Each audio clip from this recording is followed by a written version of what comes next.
Hi అండి. ఈరోజు నేను ఒక పేద రైతు కోసం మీకు చెప్పబోతున్నానండి. అనగనగా ఒక రైతు ఉండేవాడండి. ఎండలు ఎక్కువ ఉండటం వల్ల సమయానికి వర్షాలు రాక ఏసిన పంట చేతికి అందక ఆ రైతు చాలా బాధపడుతుండేవాడండి. రైతుల పరిస్థితి మనకెవరికీ తెలియంది కాదు కదండీ! కానీ ఇంట్లో పరిస్థితులు రోజు రోజుకి చాలా కఠినంగా మారుతున్నాయండి. ఇద్దరూ అలా ఆలోచించుకున్న సమయంలో పక్క ఊరి నుంచి వ్యవసాయ అధికారులు వచ్చి పంటను ఎలా పండించాలి, సేంద్రియ పద్ధతిలో డ్రిప్ ఇరిగేషన్ ఎలా చేయాలని అందరికీ తెలియజేశారండి. అది విన్న ఆ రైతు మరుసటి రోజు డ్రిప్ ఇరిగేషన్‌ని స్టార్ట్ చేసి సేంద్రియ పద్ధతిలో పంటలు పండించడం మొదలుపెట్టాడండి.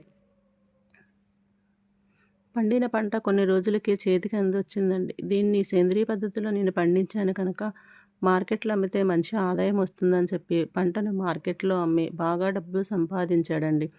సంపాదించిన డబ్బుతో తను కుటుంబం చాలా హ్యాపీగా, సంతోషంగా గడుపుతున్నారండి. అలాగే తను తన ప్రాంతంలో ఉన్న వాళ్ళకి కూడా సేంద్రియ పద్ధతిలో పంటను ఎలా ఉపయోగించాలో, ఎలా పండించాలో చెప్పి వాళ్ళను కూడా మంచి వాళ్ళగా తయారు చేసి హార్వెస్టింగ్ పద్ధతి కోసం అందరికీ తెలియజేశాడండి.